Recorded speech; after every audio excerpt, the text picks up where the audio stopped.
La question, elle est sur le food scanner, en fait, ou les scanners tout court. On pense qu'aujourd'hui, dans nos milieux agricoles, il va falloir qu'on mesure notre capacité à séquestrer du carbone.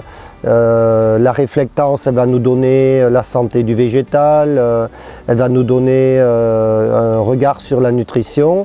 Et avec le même outil, avec ce genre de technologie, on pourrait aussi avoir en fait la valeur de la récolte et sa qualité nutritionnelle. C'est-à-dire combien il y a de vitamines, d'antioxydants, de protéines, etc. dedans.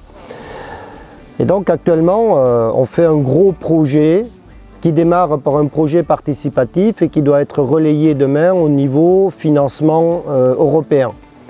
Et donc l'idée, c'est de commencer à amasser de la donnée pour alimenter une base de données de façon à construire notre scanner qui demain sera contenu dans quelque chose qui ressemble à un téléphone et où ce sera peut-être même dans le téléphone, et on pourra, en envoyant un faisceau lumineux sur le sol, sur une plante ou sur une récolte, en avoir sa composition et son état de santé global. Et donc l'idée, c'est de démarrer ça. Nos collègues américains ont démarré les mêmes projets, nos collègues australiens aussi, dans le monde entier ça bouge, et au sein de Vers de Terre Production, avec le réseau élargi, je pense qu'il faut à tout prix cofinancer, faire le financement participatif de ces projets-là pour être dans la course, parce que si vous ne le faites pas, vous serez obligé et condamné d'acheter les innovations des autres, et à un moment donné, ça permet d'avoir un juge de paix qui finalement va nous trier les plantes malades des plantes saines, les plantes de qualité des mauvaises plantes, et qui va nous permettre de travailler sur pourquoi elle est malade ou pas, et de trier les bonnes des mauvaises pratiques agricoles ou autres, parce que sans doute qu'on pourra étendre ça à la totalité des productions agricoles et qui sait forestières.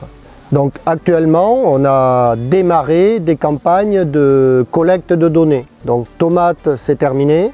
Colza, c'est terminé, blé, c'est terminé, et ça veut dire que il faudrait faire le lait, la viande, les yaourts, enfin peut-être pas les yaourts, mais les autres légumes, les pommes, etc.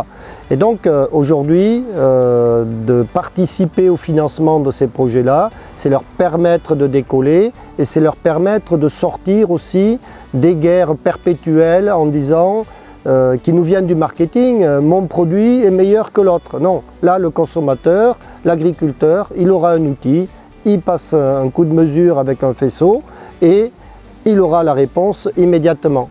Et donc du coup, le marketing et tout le, le greenwashing du marketing n'aura plus de prise globalement. Et donc c'est redonner la main au consommateur. Et moi personnellement, si tous les gars du marketing ils disparaissaient, ça ne me gênerait pas 2 minutes, parce que finalement on en a un petit peu soupé de leur slogan un petit peu débile, où on te vend n'importe quoi, n'importe quand, n'importe comment. Donc faut peut-être que ça s'arrête un jour.